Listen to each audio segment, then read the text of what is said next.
Tim O'Brien, you are the first to have experience litigating with Donald Trump over this very issue, which is to say the value of his holdings. He sued you when you wrote that he was not nearly as rich as he claimed to be. You, of course, won that lawsuit. Donald Trump lost badly. But you'd already seen the way this works when Donald Trump and his business actually enter the under oath process where the Trump game can't be played.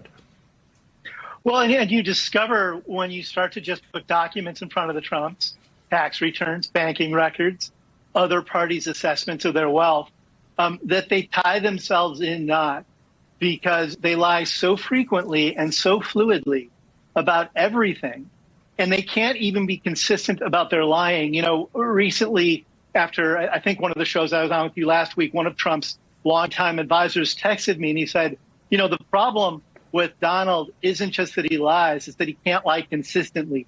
He'll say he's worth $6 billion or $2 billion or $1 billion, and I want to tell him just say 6, but he won't even stick with that story.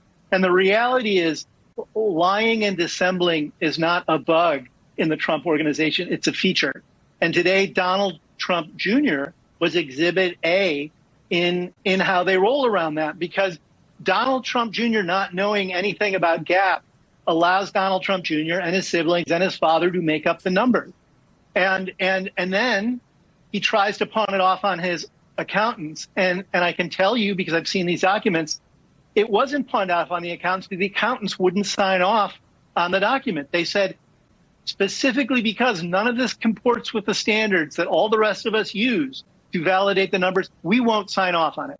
So the accountants never gave the blessing to this number. They simply said, okay, you've given them us. We don't agree with this. You can do what you want with this document. And that was the statement of financial condition that they peddled to banks and the media forever.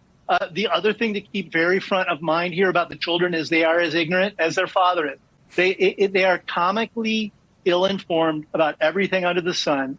And that's another reason they dissemble. And the children's relationship to their father is a hostage video. All of them are beholden to him. They have been since they were children.